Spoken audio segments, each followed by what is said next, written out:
Terima kasih atas kesempatan yang diberikan. Perkenalkan, nama saya Jupris Tabarat dengan NIM 2020-31052 dari kelas B.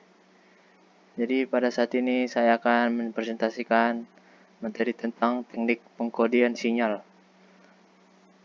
Sinyal dan pengkodean. Menurut IEEE Transaction on Signal Processing, istilah sinyal meliputi sinyal-sinyal audio, video, speech, gambar, komunikasi, geofisika, sonar, radar, medik, dan musik. Pengkodean atau encoding adalah proses perubahan kata atau perubahan data ke dalam format tertentu untuk suatu keperluan, misalnya pengiriman dan menyimpan. Sinyal dapat didefinisikan sebagai arus listrik atau medan elektromagnetik yang membawa informasi atau data dari suatu tempat ke tempat lain. Dalam pengkodean sinyal, informasi digital dan analog dapat dikodekan sebagai sinyal analog maupun sinyal digital. Data digital, sinyal digital, pengkodean digital untuk data digital yang paling sederhana adalah dengan memberikan suatu level tegangan untuk menunjukkan nilai binar 1 dan level tegangan lain untuk nilai binar 0. Data digital sinyal analog. Sebuah modem diperlukan untuk mengkonversikan data digital ke sebuah sinyal analog. Metode yang dipakai adalah dengan memodifikasi satu atau lebih parameter frekuensi pembawa untuk menyajikan data binar. Teknik-teknik dasarnya adalah ASK, VSK, dan PSK. Data analog sinyal digital. Teknik yang paling sederhana untuk menghidupkan data analog adalah PCM atau Pulse Code Modulation, yang mencakup sampling data analog secara periodik dan menguantifikasi sampel berikut.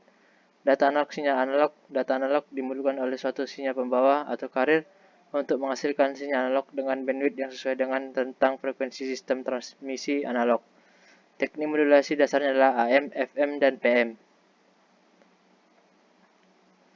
Teknik pengkodean sinyal. Untuk digital signaling, suatu sumber data digital atau analog GT dikodekan menjadi suatu sinyal digital XT. Sedangkan dasar dari analog signaling adalah adanya sinyal kontinu yang dengan frekuensi tertentu yang disebut dengan sinyal pembawa atau carrier signal. Data sumber dapat berupa sinyal analog atau digital MT, dimodulasikan dengan sinyal pembawa tersebut sebelum dikirimkan ke tujuan. Hasil modulasi MT dengan sinyal pembawa menghasilkan sinyal termodulasi ST. Bisa kita lihat skema-skema encoding seperti non-return to zero level NRZL dan return to zero inverted NRZI. NRL dan NRZ, no return to zero level, menggunakan dua tingkat tegangan yang berbeda untuk mewakili bit bernilai 1 dan 0. Dapat menggunakan tanpa tegangan untuk bit 0 dan tegangan positif untuk bit 1. Lebih umum, tegangan negatif mewakili bit 1 dan tegangan positif untuk bit 0. No return to zero inverted, NRZI, berdasarkan pada ada tidaknya transisi sinyal pada waktu bit. Adanya perubahan pada elemen sinyal dari high ke low atau dari low ke high menunjukkan bit 1. Tidak ada transisi atau perubahan menunjukkan bit 0. NRZI, non-return to zero, inverted to 1. NRZI merupakan contoh dari pengkodean diferensial, yaitu informasi yang akan ditransmisikan diwakil dengan adanya perubahan yang terjadi pada elemen-elemen sinyal yang berurutan.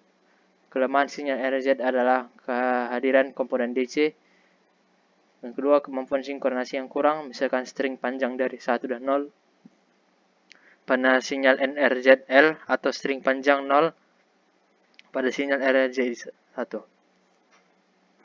Bipolar AMI atau binar multitingkat menggunakan lebih dari dua level tegangan. Nilai bit 0 diwakil dengan tidak ada sinyal, nilai bit 1 ditunjukkan dengan pulsa positif atau negatif. Sinkronasi tetap terjaga untuk deretan bit 1, tidak dapat mengandung komponen DC. Bandwidth lebih sempit dan deteksi error lebih baik. Pseudo-ternary binar multitingkat. Bit 1 diwakil dengan ketidaksinyal, bit 0 ditunjukkan dengan pulsa tegangan positif negatif yang bergantian. Beberapa kelemahan binar multitingkat, masalah pada deretan 0, bipolar AMY, dan 1 pseudo-ternary. Yang panjang tidak efisien RZ karena menggunakan 3 level tegangan untuk mewakili 2 bit data. Memerlukan data sinyal lebih besar untuk mendapatkan tingkat error yang sama dengan NZR. Manchester encoding, BPS, mewakili transisi di bagian setiap periode bit, hasil transition middle of each bit period. Transisi berfungsi sebagai data sekaligus clock. Perubahan dari rendah ke tinggi mewakili bit 1. Dari perubahan dari tinggi ke rendah menunjukkan bit 0. Digunakan pada standar IEEE 802.3 Ethernet untuk kabel koaksial baseband dan twisted pair atau TP. Differential Manchester B-phase. Transisi di awal periode bit menunjukkan bit 0. Tidak ada transisi pada awal periode bit mewakili bit 1. Digunakan untuk LAN Token ring IEEE 802.5 menggunakan shielded twister pair. Kelebihan dan kelemahan B-phase. Kelemahan yang pertama memerlukan satu atau dua transisi pada satu periode bit. Pesan modulasi max 2 kali dari NRZ memerlukan bandwidth lebih besar. Kelebihan safe coupling karena adanya sinkronasi pada setiap transisi tengahnya bitnya. Tak mengandung komponen DC, memiliki deteksi error lebih baik. Modulation rate. Modulation rate teknik scramble digunakan untuk menggantikan daratan bit yang akan menghasilkan tegangan konstan. Data tambahan ini harus dapat menghasilkan transisi yang cukup untuk mempertahankan sinkronasi. Dikenali penerima dan dapat dikembalikan oleh bentuk asli, memiliki ukuran terpanjang yang sama dengan data asli.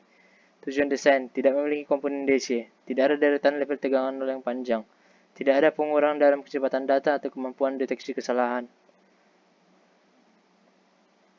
Teknik scramble B8Z, bipolar with X0 substitution with XZ berdasarkan pada bipolar AMI untuk digunakan di Amerika Utara. Aturan, jika terdapat oktet dengan semua 0 dan pulsa tegangan terakhir sebelum oktet adalah positif, maka 8 0 tersebut digantikan dengan 000 tambah 0.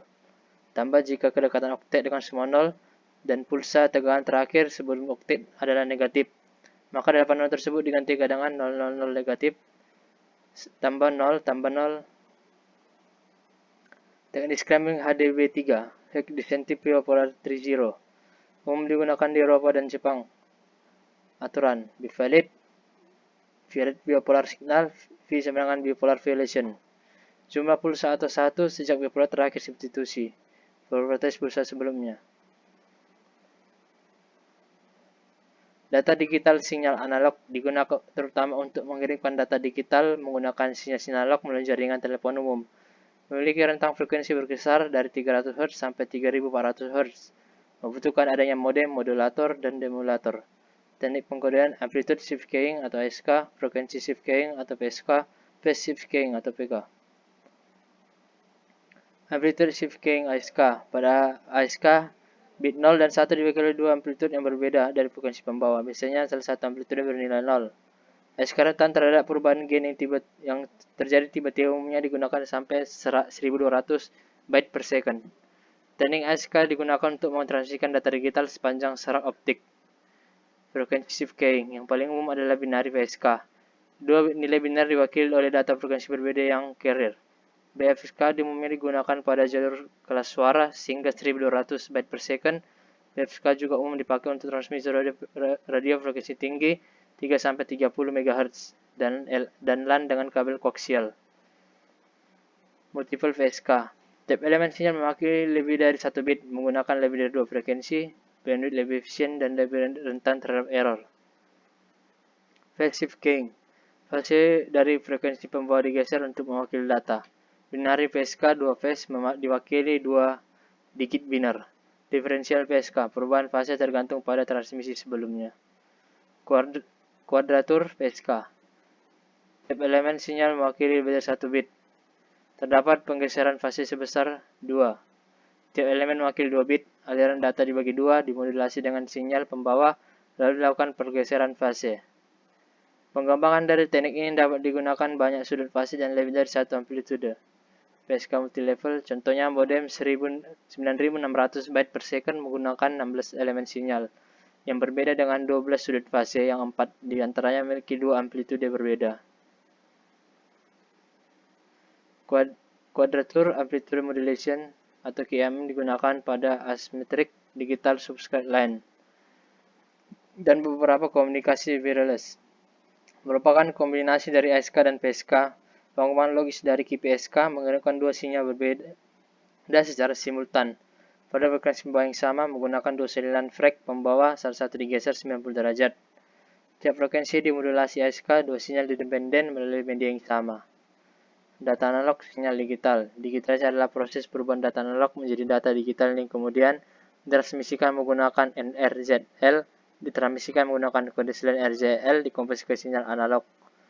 Perangkat yang digunakan untuk merubah analog ke digital dan selanjutnya memperoleh kembali data analog hasil dari sinyal digital disebut codec atau decoder. Pulsa code modulation atau PCM, data modulation. Pulsa code modulation. Teori sampling pencuplikan. If a signal is sampled at a regular interval at a rate shaker, then twice the signal frequency.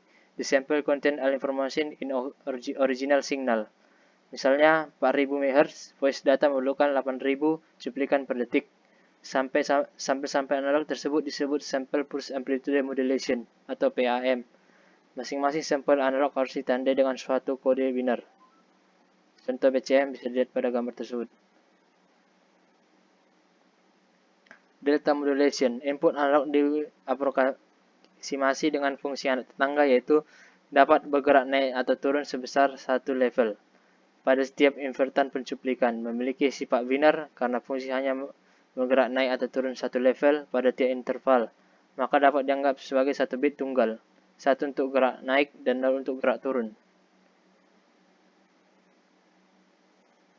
Kinerja PCM atau DM. DM memiliki implementasi yang lebih sederhana. PCM menunjukkan karakteristik SNR yang lebih baik.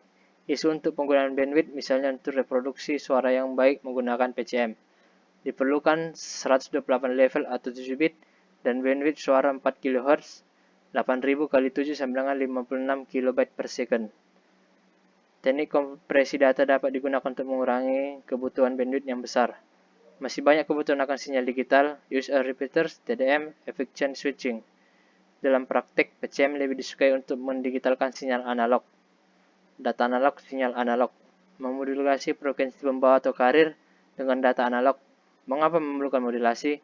Frekuensi yang lebih tinggi menghasilkan transmisi yang lebih efisien, memungkinkan operasi frekuensi division multiplexing atau FDM dengan tipe-tipe modulasi amplitude, frekuensi, dan phase. Teknik modulasi analog. Sekian dari saya, terima kasih.